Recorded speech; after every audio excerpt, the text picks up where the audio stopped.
Okay, my name is Shlomi Moyal. I've been doing Krav Maga since the age of 12, expert too, but more than that, expert in the field of women and children for the last 15 years. We had projects coming in 20 years ago when the whole subject of women Krav Maga started. From then on, projects in high schools for years on end. I should say more or less around 10,000 women went in front of me. I instructed them in the last 15 years.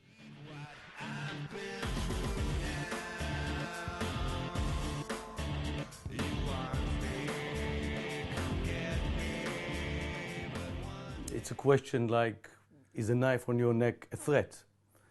Women are afraid.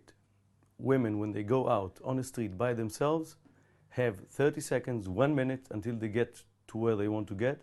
They're afraid, always. They don't talk about it, they don't say it, but they're afraid. They know that men are stronger, can hurt them, and this is why they must have this tool, this wonderful tool.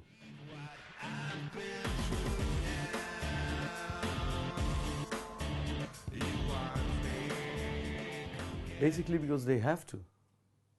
They can have a choice and be afraid twice a week, 3 times a week, every time they walk by themselves alone, getting into a parking lot, getting into an elevator with a stranger. Or they can come, do a great class, a bit of fit, lose some weight while doing it, and get the confidence in themselves, in the technique that they have, and be sure that they can have a choice in whatever scenario they encounter. They must have it. Think as a mother, if you had a child, a daughter, would you want her to go into a class and learn how to defend herself? Then why don't you come? Women are afraid. They're afraid of admitting that they can be hurt. It's a fact. You can. You do. Look at the statistics. Why don't you do something about it? This is your choice.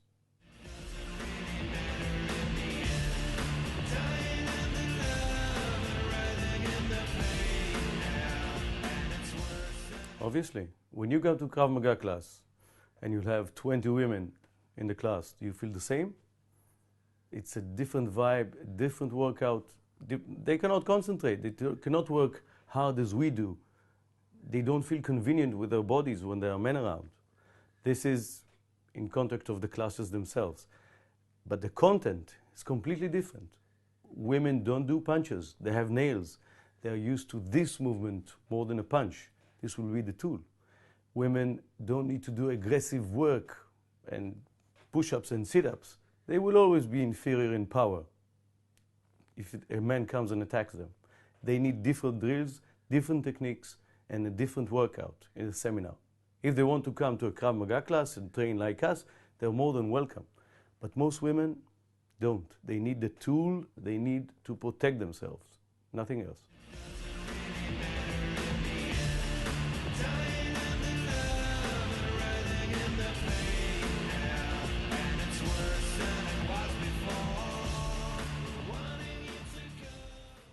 Let's start with the problems.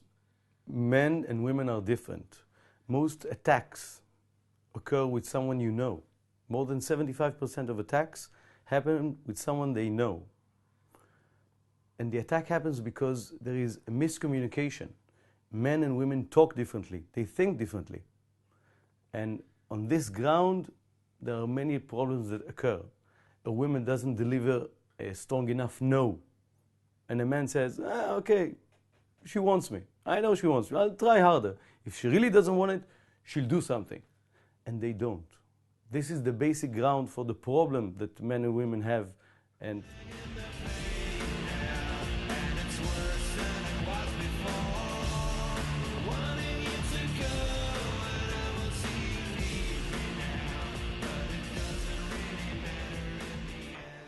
the idea of having women's seminar is not to have them do push-ups, sit-ups, and be strong. It's not that it is if you're strong, then you can deal with a man. It doesn't work that way. We have a story of a student coming to a seminar after years of being a fighter, a real fighter, fighting women in rings and men in rings. She can kick both of our asses very easily, at least try. Still, when she went to a football match with a friend and he put a hand on her thigh, she acted like a woman. She tried to move it aside slowly with her hand, thus saying to him, I don't want it. Take your hand away. But a man, if you do this to a man, he understands, don't do it now, I don't want people to see. Do it later. As he tried again.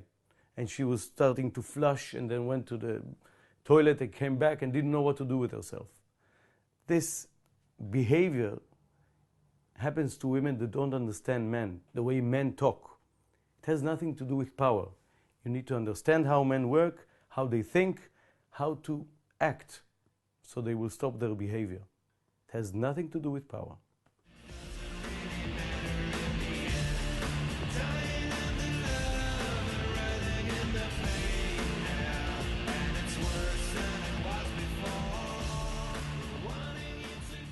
The reason men should teach and not women is because we are the enemy. We know best what happens if a woman kicks us in the groin. No woman can do that. And no woman will believe she can do a release from a choke, a headlock, or a knife threat if the attacker would be a woman. She can be the biggest woman around, with muscles from here to the mountains. Still, she's a woman. When a man grabs you, holds you, chokes you, and you do a release, and you see it works, you believe it. We are the enemy. When you are the instructor for women, you become a spy. You tell them all the little things that men don't want them to know. Don't kick us in the groin. Don't hurt us there.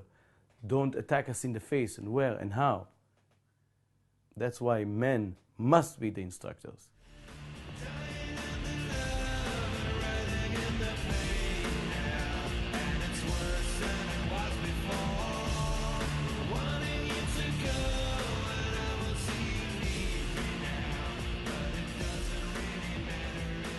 Basically, it's like having a girlfriend and then getting married. It's two different stories altogether. The minute you get married, it's much more complicated. You know Krav Maga, it's one thing, it's very good, it will help you. But to instruct women, you need to understand the women's mind, the way they think, their problems, their issues with their body and with the surroundings. The women instructor course give you these tools, give you the correct exercises, give you the techniques, different techniques. Women Krav Maga has different curriculum altogether. The attacks are different, the situations are different, the solution is different, and the teaching, obviously.